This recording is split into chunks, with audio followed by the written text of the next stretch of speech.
here. I want to start out a little bit. It's different being the old guy now that I'm retired. And this was my third retirement, by the way. I tried doing this a couple different times. I retired after Baltimore after 8 years, and that lasted 2 weeks. So we got a call from Mike Vrabel, and it's been a unique situation in my career in that Vrabel played for me at New England. So he said, hey, I'm starting out, it's my first job here at Tennessee. I'd like for you to come be the defensive coordinator. I know what you run. I ran it back there in New England. So that's what I did for 2 years. And I told him, I said, I'm just going to do it for 2 years, and that's going to be it. And first, I'm looking across we had gone to our lake house to retire, and I'm looking at my wife as I'm talking. The bad thing was I put him on speakerphone when he called. Okay, so my wife's sitting across from us, and she's hearing him try to recruit me to come back out of coaching after 2 weeks. So I'm looking at her, trying to read body language, and it's not good. And so I say, well, he's going to have to come up with something. So then he says, hey, is your son still coaching out in Denver? And I said, yes, he is. He goes, well, I'd really like to hire him as quality control coach on defense. Mama was good. She took it. That was good. He sold her. So we did 2 years. I got out. I retired again. And probably a good year to retire was the COVID year, because I don't know how you guys did it. I have no idea. Zoom meetings and all that stuff, I don't know how anybody did it. So I was out for a year. So then Arthur Smith gets the job at Atlanta and asked me to do the exact same thing. So I gave him 2 years and I retired again. So everybody's waiting to see if there's a fourth, but I'm done. 50 years, 750 games. Sound like a good round number for me. But here's the thing though. So when I got the call, and I remember whether it was Woody or Mike or whoever called me and asked me, would I come and speak to the clinic? I said, yeah, absolutely, I love it. And I said, what do you want me to talk on? Because we can do pick games, I can do zone pressures, I can do simulated pressures. And they go, nah.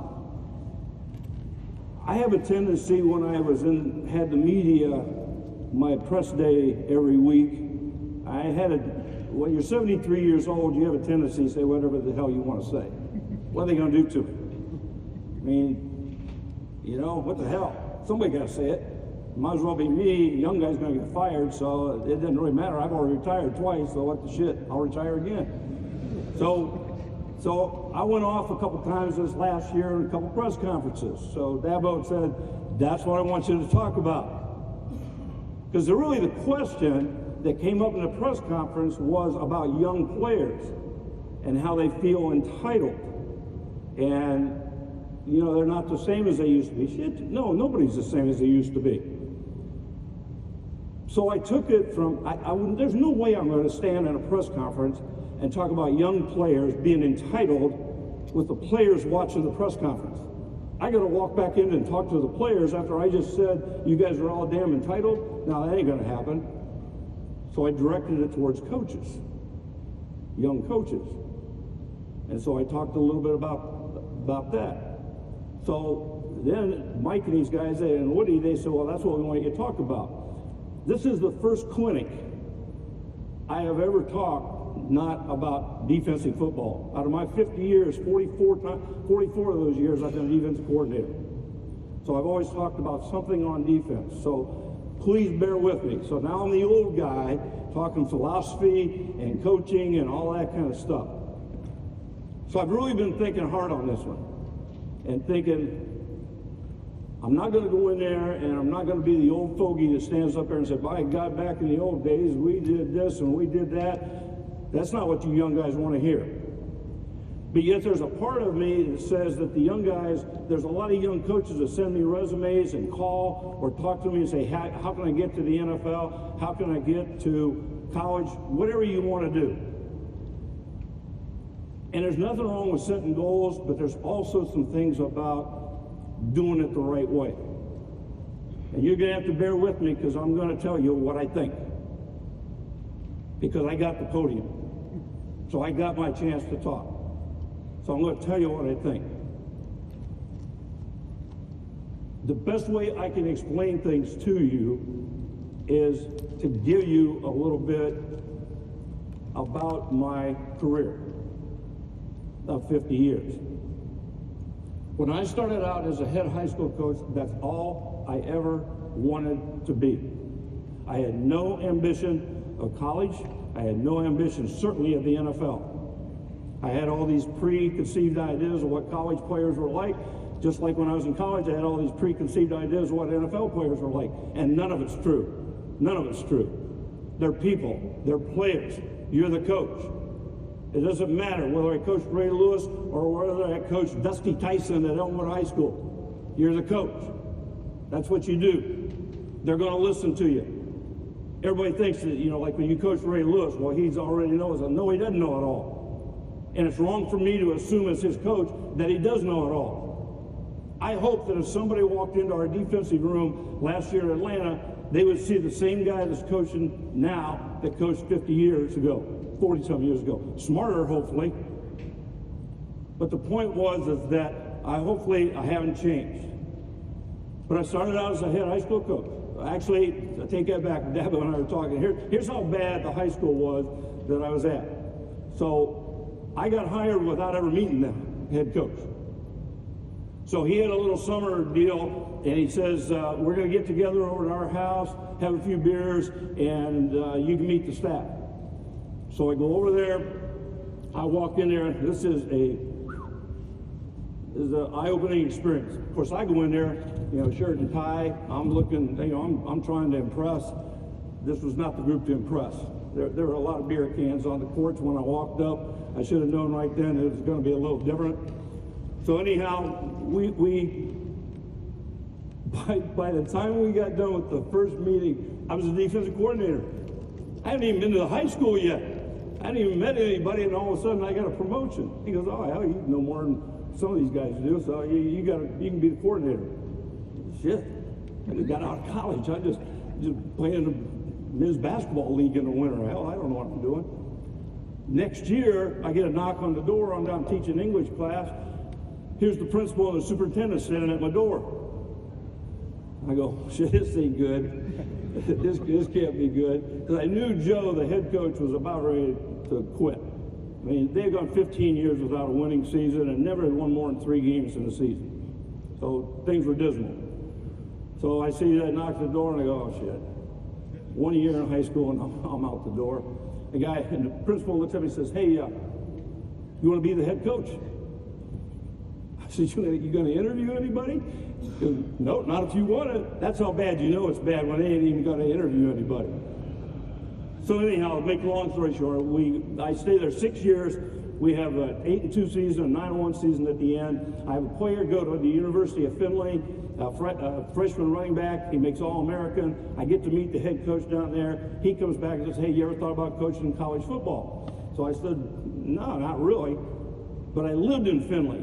The school was right outside of Findlay. So he goes, well, why don't you, in Division III, you only had 3 coaches. I was the defensive coordinator and track coach. The offensive coordinator was the baseball coach, and then the head football coach was the head football coach. So there's only 3 of us. So he says, why don't you come here and try it? So I try it. This is 1979. We won the national championship that year, 51-6. I said, shit, this shit's easy. This is nothing. This is a hell of a lot easier than high school. So, but the point was that I had 4 years there. I went to Miami of Ohio. The reason I got to Miami of Ohio, there's going to be a point to this whole story when I get done, trust me. And it's basically for you young guys. I got the job at Findlay because I did a good job in high school. I worked hard at it. It was important to me. And I had I don't want to say aspirations. There's nothing wrong with having aspirations as a young coach to want to do something, want to go to college or want to go to the NFL or whatever. Just do a damn good job of where you are and that shit will happen to you.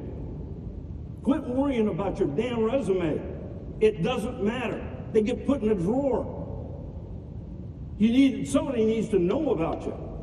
This guy knew about me because we won. And because of the player that I sent to him was a damn good player and was well coached. At least I hope he was. So I get a job there. So 4 years later, Tim Rose, who's the head coach at Miami of Ohio at the time, calls me. You know why he called me? I never interviewed. He calls me and says, I'm offering you a defensive coordinator job here at Miami, Ohio. I just became the head coach. He was the defensive coordinator. You know how he knew me? Because I went and visited them all the time because they ran the same damn defense we did. And I got to know him. So we got one-on-one contact. I didn't do it by email. I didn't do it by text. I didn't do it by Zoom. I did it in person. The guy got to know me. There's too much of that shit going on right now. It's too easy to text somebody and say something bad news. If you got to do something, damn it, tell them to their face. It's bullshit. It's just too easy. I thought about that. I could do raise of hands, but I won't. Society right now, Woody said it up here. You guys are it. How many of these guys need a father figure in their life? You are it. We were talking about it just a little earlier with Devo there about the NIL stuff. It's a nightmare for a bunch of college guys now. If you're a top 10 team, maybe not. If you're a Mid-American Conference team or Chattanooga or somebody else, hell, you're getting a kid for 2 years, but if he's any good, he's playing someplace else. Poor guy. I don't know how you do it. I'd hate to recruit that way. Because I want to recruit because I know the guy. You guys know your players. Here's the other thing about high school coaching.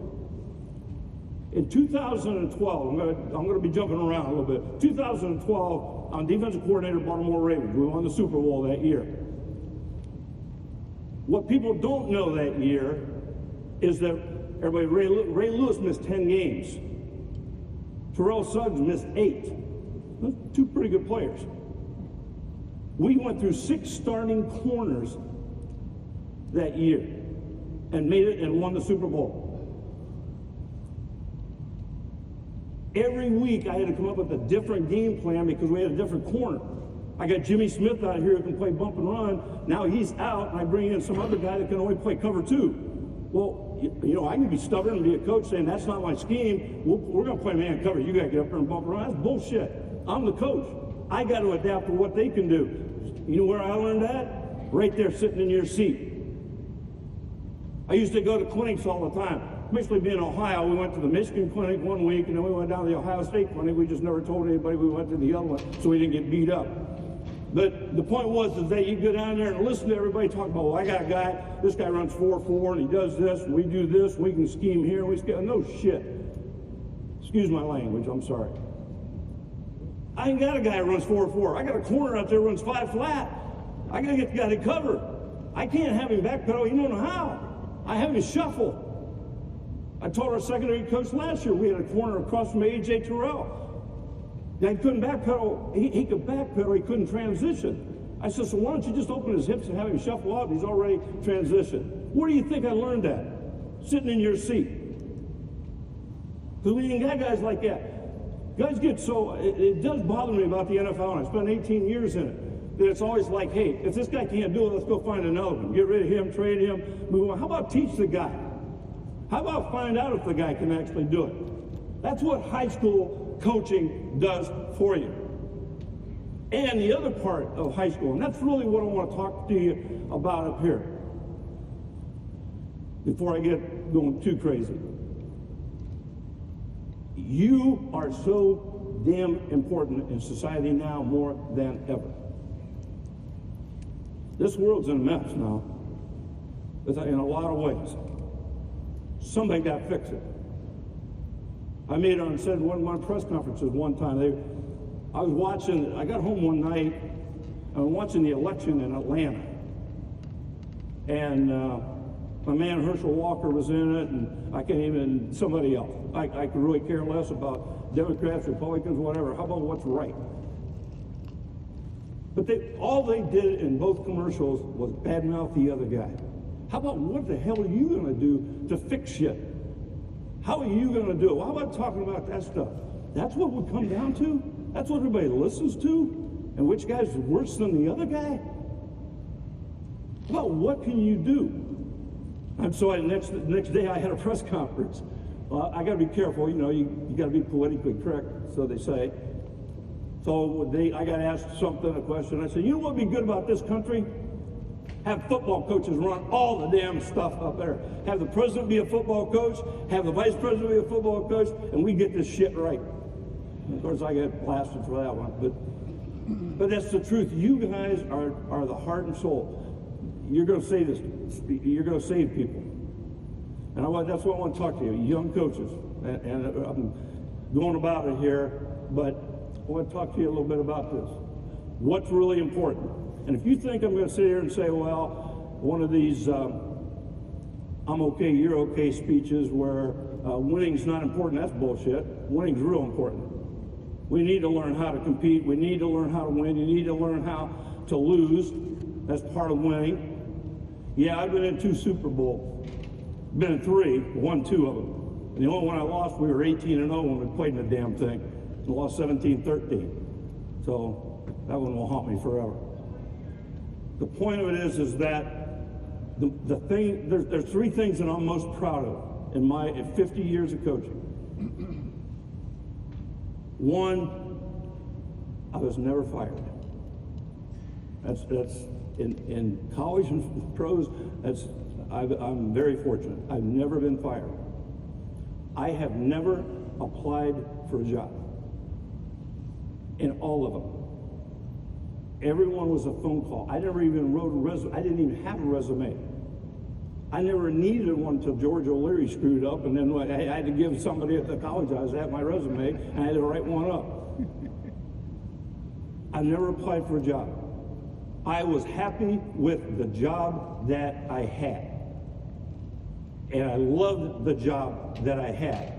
And when you show that, that's what young guys, that's what will get you the next job.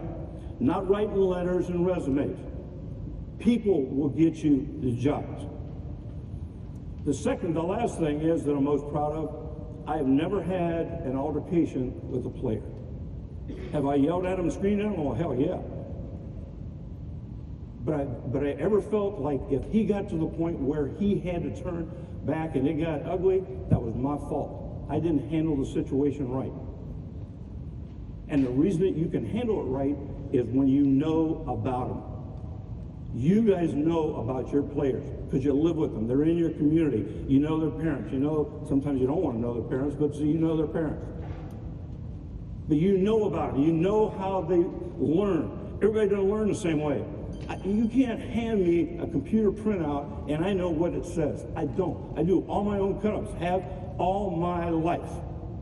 Our quality control guy doesn't have to do shit for me other than turn on the computer because I don't know how to do that. But I do all my own cut-ups because that's how I have to. Some guys are visual learners. Some guys have to do a bunch of reps. There's a lot of different ways. You guys know that about your guys. So, here's what's really important. Trust, loyalty, and it's all about people. It is all about people. I'm going to show you this, and I'm going to use these guys as examples. And I called every one of these guys to make sure that I could use them. So I would never ever put somebody's face up here and talk about somebody that I didn't get approval from them to talk about them. You guys have no idea who this kid is. This guy, he's not a kid. Guy's named Bill McGrain. Bill McGrain was my tight end at Elmwood High School. He comes down to me one day, teary-eyed. I said, what the hell's the matter, Bill? He's a senior. Guidance counselor, I just met with the guidance counselor and he told me don't waste your parents' money and go into college. You're not gonna make it. Just go out there and work on your dad's farm, you're gonna inherit that someday anyhow, so just go out there and do that. Kid was not a great tight end by any means, but he was one hell of a wrestler. A hell of a wrestler. State qualifier. In fact, I might have even won the state. So I said, that's bullshit, Bill. I don't give a shit about that goddamn guidance counselor. We're going to get you into school.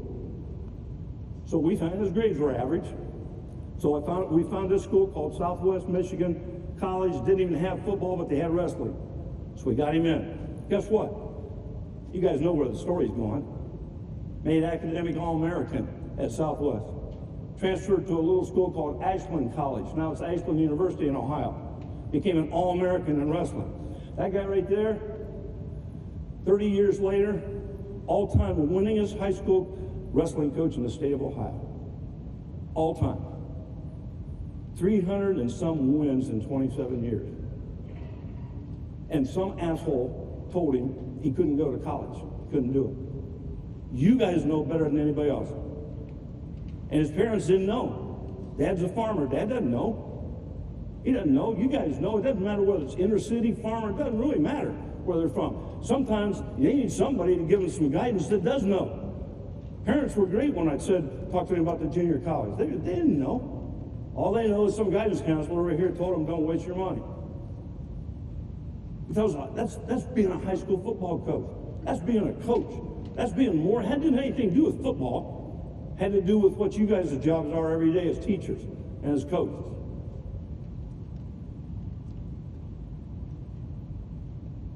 You guys know that guy? James Harrison was the biggest pain in the ass in college I've ever been around. Ever. Kicked out of 2 high schools.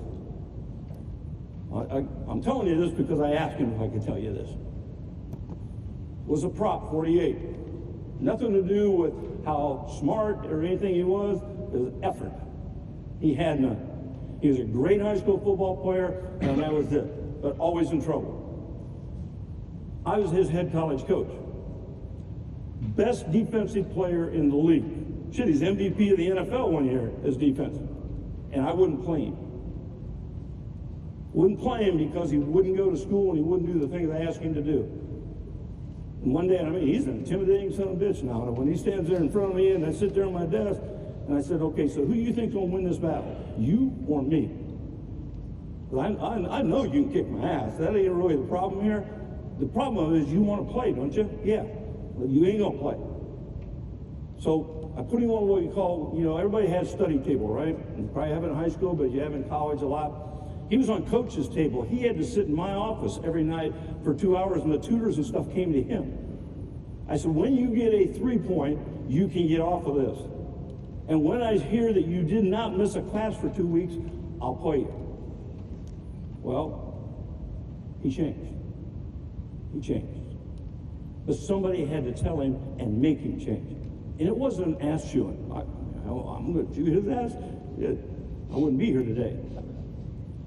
The point was that here's the last part of that story. He gives me credit for that. I didn't do it. He did it. All I do is just make him do it. He finally gets a 3-point. We come in one day. It was written on every coach's board, 3.0, James Harrison. So I said, okay, bud, you're off study table. He goes, no, coach, I don't want to be off study table. I need this. And he stayed there for the next 2 years and graduated it. It's about people. Didn't have anything to do with him, football player. He was the best in the league. And I was really glad when he got a 3-point, and he came back and proved that he was the best in the league. He helped me. All right? On the same team. All right? Here's a guy. His name's Daryl Polk. Daryl Polk's from Deerfield Beach, Florida. Same school, went to Kent State, where I was a head coach. So Daryl's a quarterback. I sit in his house with his mom, just his mom.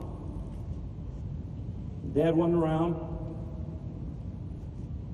Told Mom I'm going to do everything I can to make sure Daryl graduates from Kent State University. Of course, he's a quarterback, man. He wants to come in and play. Well, that same year, I recruited a kid named Joshua Cribbs. Have you ever heard of that name? He played 11 years in the NFL. So poor Daryl, it didn't take long to look out there and watch that and see, yeah, I ain't going to play. So after his freshman year, Daryl walks in and says, actually, this is his sophomore year because Cribbs came the following year. I redshirted him, and then Cribbs came the following year. So he says, Coach, comes in, sits down in front of my desk, and says, Coach, I'm going to quit.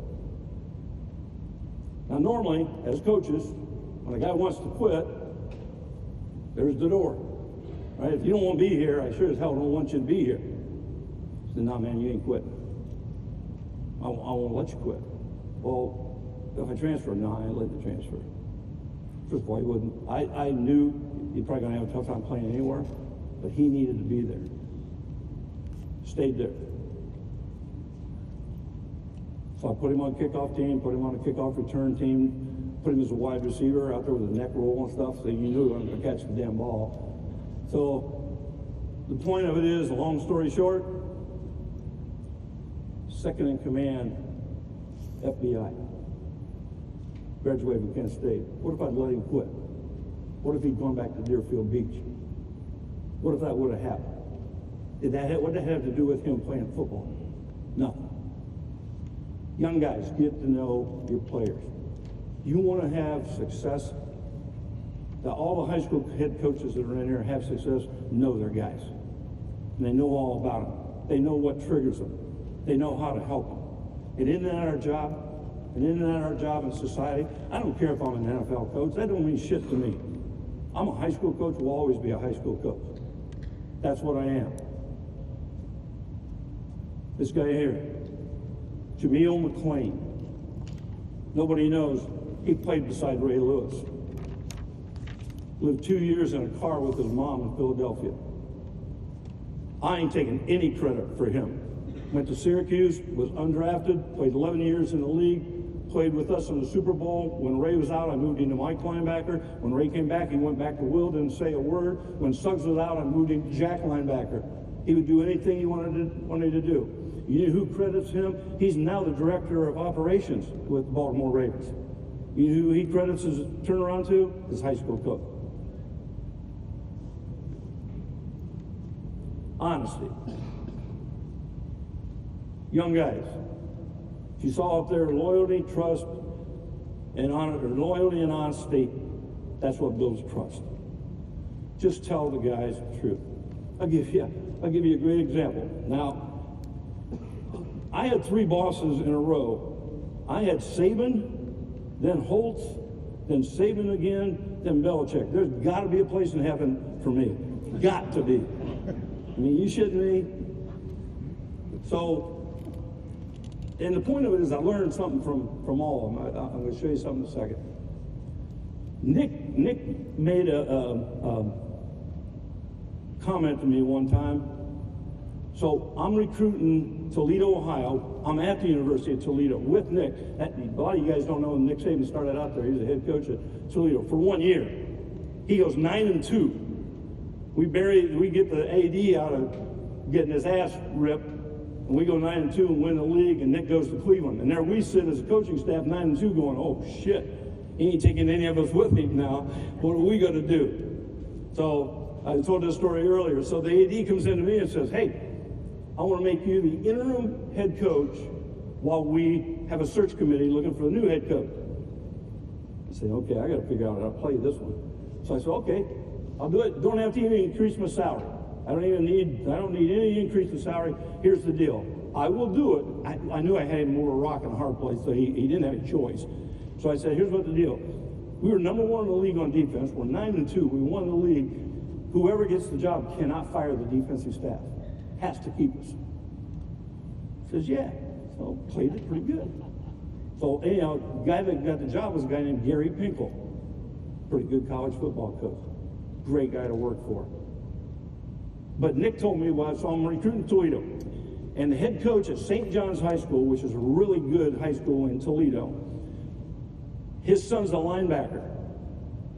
And this is the head coach who's the coach in Toledo. I mean, he's the guy. And this is his son. And I watch him on film and go, I don't think he can play. He really needs to be a Division II or III player, probably. How am I going to tell this head coach that, right? So I go into Nick, and I tell him, I don't think so-and-so can play for us, coach. He goes, well, here's the deal. Tell him. I said, well, I know I got to tell him. He goes, but here's the thing about it. Would you rather be pissed off that he's pissed off at you for 5 months or for 5 years? Because if the kid comes here and never plays, he's going to be pissed off at you for 5 years. Damn, that's pretty smart. But the point was to just be honest. Be up front. That's the same way with Harrison. Told him, you ain't gonna get away with it. It's all the honesty And loyalty builds trust. And trust is what gets you the next job. People get you that job. All right, last two things up here, a couple things up here. All right, they're going to look kind of weird, but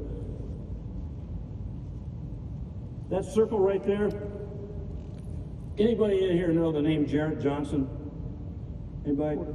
Played at Alabama. Played defensive line, played outside backer for us at the Ravens. Set the front for us, did all that stuff. That's his circle. What it's called? Circle of trust.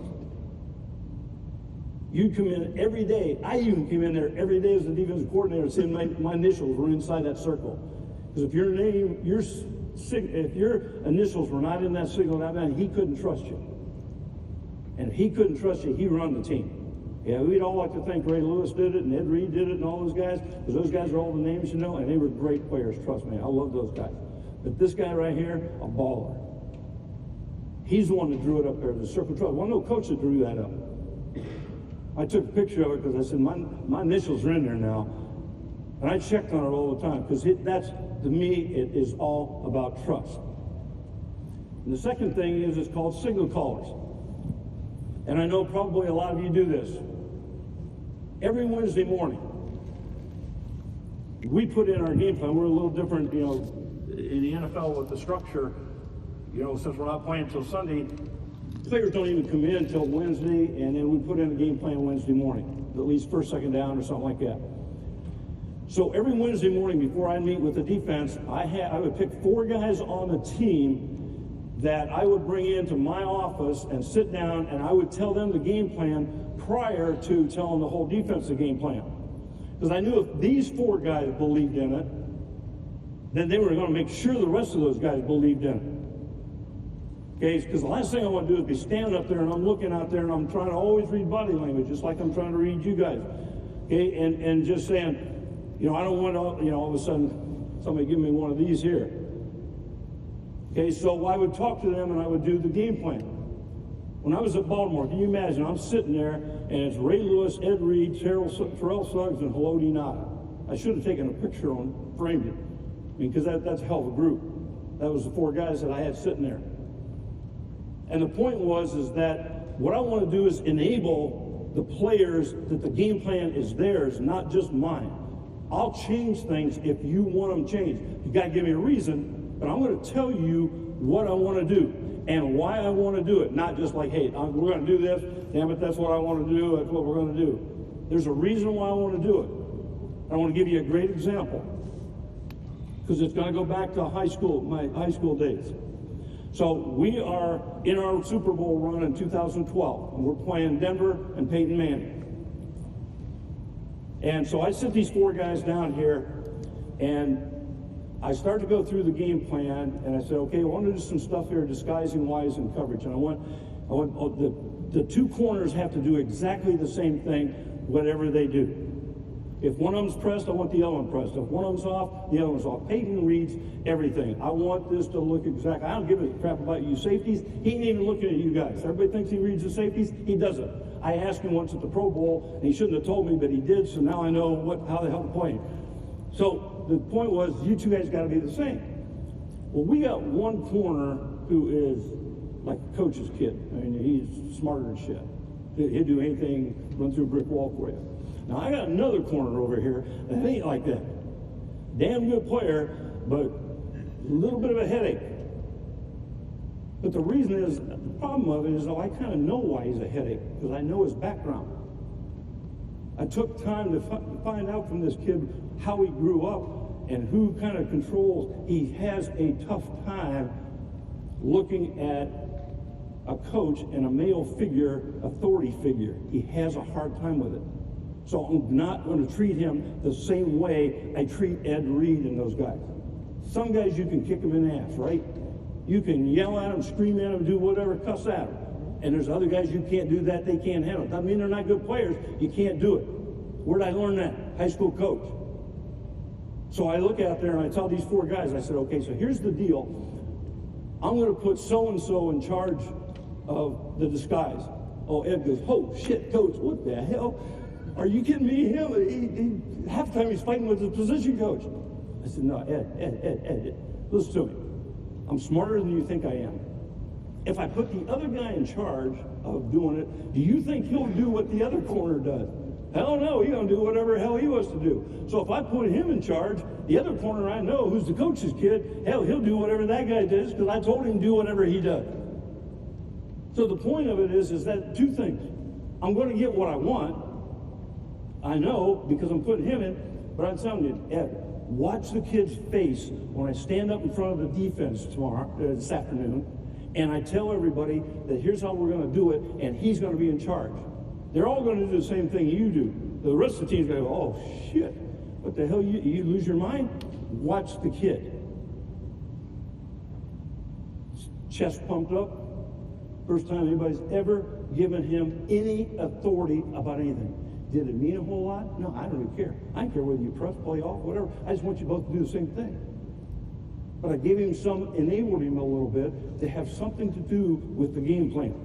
Because he needed that. He needed somebody to say, you got confidence in me.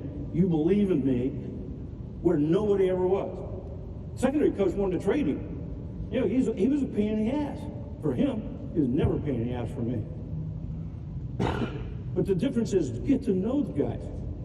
It's about people. It's not X's and O's. It's not resumes.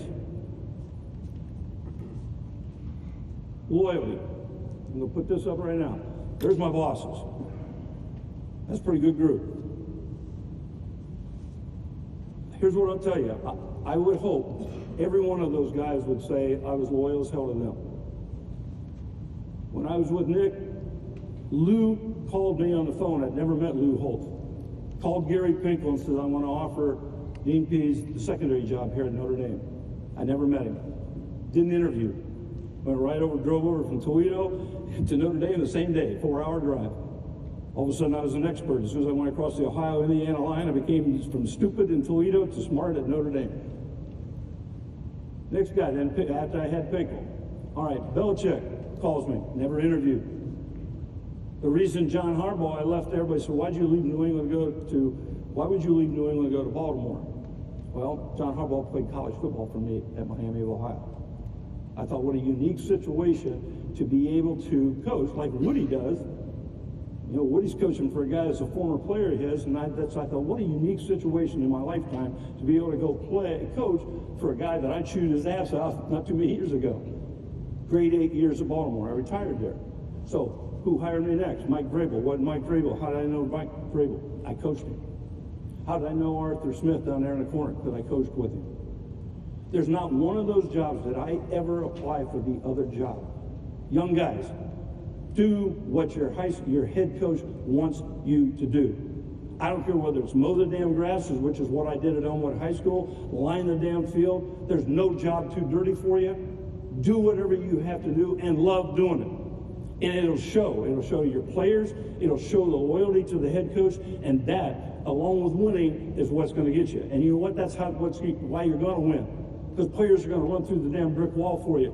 Because I know you love them and you care about them. That's what this is. It's about people. It's not about the damn computer. It's not about analytics. Go for it on 4th and 2. Hell, I don't know. Is it raining out, snowing out? What the shit is it? Some analytic guy telling you how you got to go for it. Well, get your ass down here and go for it then and let them fire your ass. Every Saturday morning, I had to listen to this shit at Baltimore. They brought in these analytic computer geeks. And the guy sits there, I go, did you ever put on Jock? I mean, they hated me. I said, I'll tell you what. So, you know, one day the guy was saying, like, you should go for 2 or something. It's either 2 or go for short yardage. I said, well, wait a minute now. Going for it on 4th and 1. All right? So is the score 6-3 or 36-33? Because if it's 36-33, I'd go for it because they ain't stopping you for too much, obviously. If it's 6-3, I don't know, I'd think twice because you ain't done real good on offense so far if you've only scored 3 points. And in there, all you coach, isn't there a gut feeling sometimes just when you play football? Or whether you should go for it or whether or not, how the thing's going? Oh, no, we got Madden football in here, and we're going to tell, you know, I'm going to have this guy. You should go for it. Kiss my ass. I ain't going for it. But I'm just saying, it's not about that. But as young guys, look, the big thing now too is like, you know, I'm 29 years old and I'm in the NFL. I should be a coordinator. No, you ain't be a coordinator. You know when I started being a coordinator for the New England Patriots? 55 years old. 55. I paid my dues, and I didn't even know that's what I was going to do. Bill asked me to come to the combine and talk to him. I did. He offered me a job, and I took it. I paid my dues. I never felt like I didn't. But the point is there's never a job I didn't love. Guys used to ask me, who's your favorite player? Because you know who they want to hear. I mean, I've had Brewski, Junior Seau, Ray Lewis. Who the hell am I going to pick out of that damn crew? You know why my answer is? Every one of them. Every player has been my favorite player. Well, who'd you learn the most from, football coach? Who's the favorite guy you worked for? All of them. I love working for all of them. I don't care what you ever heard about Bill. I don't care what you heard about Nick. I don't care what you heard about any of those guys. They treated me great. Treated my family great. And you know why they did? Because I treated them great. I'd give them everything I had. Never was looking for the next job. Never looking for the grass being greener on the other side. Let's do the job that we need to do. That's what I was hired to do. That's what loyalty is. That's how you get a job, young men. Okay, and the last thing is this. Be you. Be you. I have seen guys try to be Nick Saban. It doesn't work. There's only one, thank God. Belichick. You guys ever notice how many Patriot coaches end up leaving there and going to be head coaches and doesn't pan out too well? You know why? Because they want to be Bill Belichick. They don't want Bill Belichick. He is it, man. I don't give a shit what the GM, what title they give the guy because the GM. He ain't the GM. There's one GM called Bill Belichick, and it works. It's damn work. It's proven. I ain't Bill. I never tried to be Bill. Don't want to be Bill. Gary Pinkel's total opposite. One of the best men I've ever met in my life. I'm not Gary Pinkel. I'm not any of those guys. I'm me. Don't try to emulate your head coach. Learn from them, but be you. Be authentic. That's what being you is. And I want to show you an example. All right? I love this picture. That's me and Ray. We're on the sideline. And the point was, as I told you, I didn't stand up in front of that defense or in any of those meetings and be any different than I was at Elmwood High School. Being in the NFL just means guys bigger and faster and stronger. It's still football. It's still the same thing. They still got to tackle the guy with the ball, and that's the bottom line. You can be, we're all gurus. You know, in 2007, when we lost the Super Bowl, we were 18-0 that year. Never gave up a 2-minute drive. We get beat 17-13 in the Super Bowl. I blitzed. He got us. Plexico Burress, touchdown. I'm an idiot, freaking idiot. 18 games before that, I was fine, but now I'm an idiot. 2012 rolls around. I'm a Baltimore. We go back to the Super Bowl against Kaepernick. Anybody remember what the last play was of that game? I blitzed. The same blitz I ran in 2007. And then next month I'm speaking at clinics all over the country as the smartest son of a bitch ever. So it's just be you. Do what you think is right. Ray Lewis, I can tell you exactly what we were talking about in this one because Ray sent me this picture. Ray, when I got there, he would, if you ran a B-gap blitz, I mean, Ray's a thick man now. If you said B-gap blitz, he'd run through the B-gap. Well, I'm watching a film on him, and this was after almost the first game that I'm the coordinator. And so, Ray, you're running in the B-gap, and they're turning the protection to you, the center and the guard. They're never going to put a running back on you. You know, that there's nobody that insane that's going to think any of these running backs in the league are going to try to block you. That ain't going to happen. So they're going to turn the protection to you. And when they turn the protection to you and the guard is staring you to the face, there is no B-gap.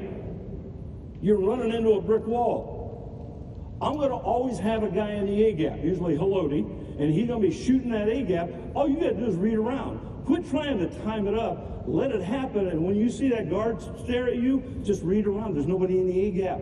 You know who's got to pick up the A-gap? The running back. That running back looks at 52 and he goes, oh, no. I ain't going over there. So you can scan protection all you want to. We ain't doing that shit. So that's the point, is that's what we're talking about there.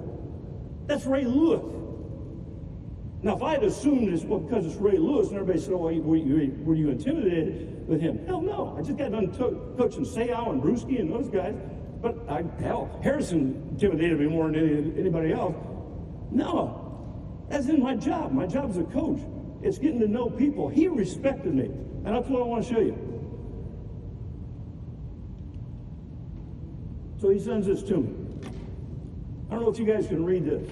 This is from an NFL 17-year veteran. That's his little quote. Life is a journey and God is perfect. As a man, I can never thank you enough for leading me as a man. Your leadership and your humbleness has forever changed my life. Thank you for being my father figure in this life.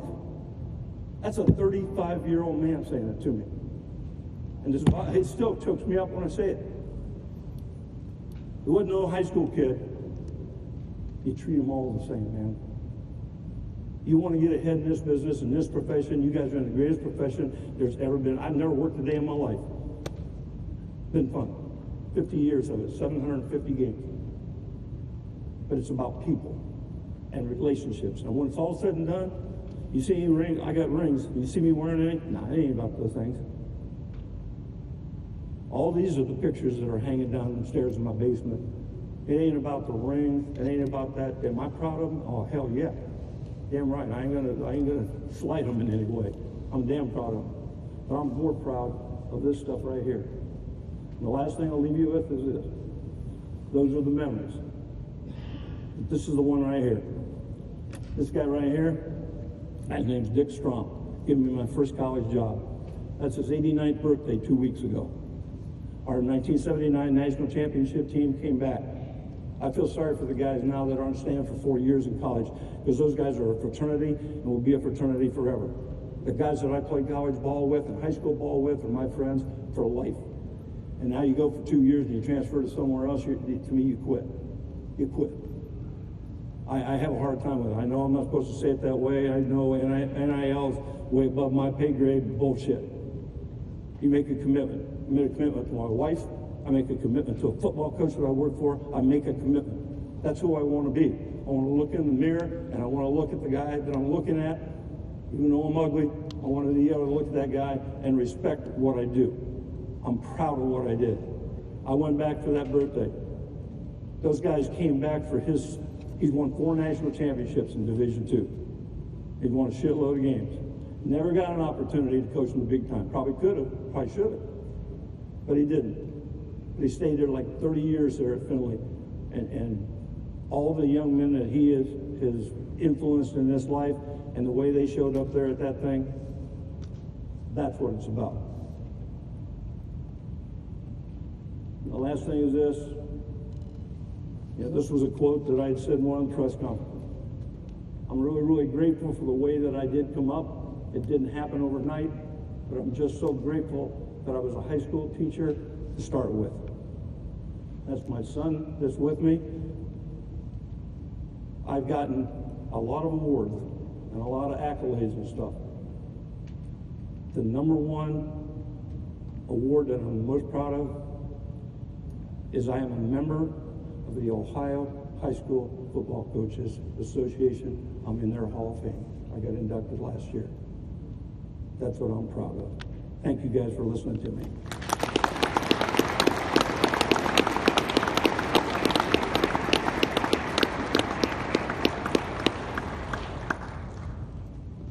All right, guys. Appreciate Coach Peace getting us kicked off tonight. My name is DJ Gordon. I'm our Director of Football Operations and External Affairs. We're actually going to split up now. So if I can have the younger coaches, our GAs, our PDs, our analysts, if you guys can spread out for me in the weight room, in the hallways over there to kind of direct traffic a little bit, that'd be really helpful. What we're going to do, we're actually going to have some wide receiver play. We're going to talk through that in the team meeting room on the second floor with Coach Tyler Grisham. So he's going to be talking through that there. And then in this space right here, if you want to stay here, we've got Coach